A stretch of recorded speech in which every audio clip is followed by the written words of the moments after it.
নন মুসলিম দেশে জীবিকার উদ্দেশ্যে গিয়ে স্থায়ীভাবে বসবাস করা যায় আছে কিনা। আপনি যদি কোনো নন মুসলিম দেশে জ্ঞান অর্জন করতে যান, পড়ালেখা করতে যান, ব্যবসার কাজে যান, বিশেষ কোনো কাজে যান, সেটা অবশ্যই জায়েজ আছে।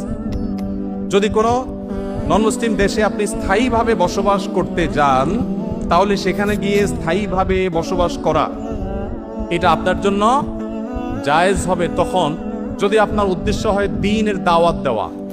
সাহাবীদের অনেকে বিভিন্ন দেশে গেছেন, সেখানে দাওয়াতে কাজ করতে করতে সেখানে মারা গেছেন, তাদের কবর সেখানে আছে, টার্কিতে আছে, চায়নাতে আছে, বিভিন্ন দেশে আছে। তো এখান থেকে বোঝা যায় যে আপনি যদি নন মুসলিম দেশে যান, আপনার মূল উদ্দেশ্য হবে আমি সেখানে গিয়ে আল্লাহর দ্বীনের দাওয়াত দেব মানুষকে, দায়ী হব, দায়ী হওয়ার যোগ্যতা অর্জন করলেন, দাওয়াতের কাজ করলেন। এই কাজের মাধ্যমে আপনি সেখানে যদি থাকেন, তাহলে থাকাটা শুধু জায়েজ হবে না, মূল উদ্দেশ্য দাওয়াত হলে এই থাকাটা বরং ইবাদত এবং সওয়াবের কাজ হবে ইনশাআল্লাহ।